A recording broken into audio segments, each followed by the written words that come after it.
And now, a new year begins. Welcome to 2025.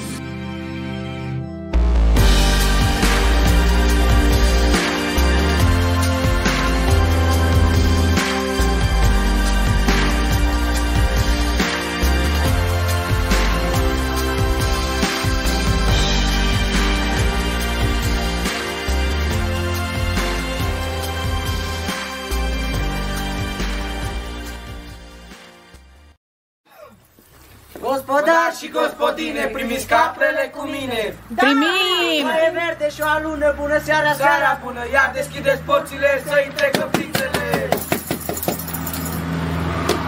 Ța, ța, ța, căpriță, ța! Cam pe țară, de lăsa, că pun mâna, piorul ia, și ți-oi da vreo câteva, vine capra de la munte, cu țipele, alte frunte, cu cercei, cu bătășei, jos al bărche, 9 lei, foaie verde, și o rămâne, capra noastră are vie, și-am dus-o la farmacie, se cumpărăm alitie, a găsit, capra noastră o murit.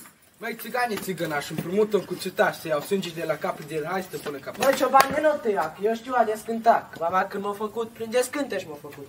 M-a făcut atât de mare să descânt la fiecare. Dacă e femeie să-i cadă țâțele, dacă e bărbat să-i cadă picioarele. Alexandru, vrei?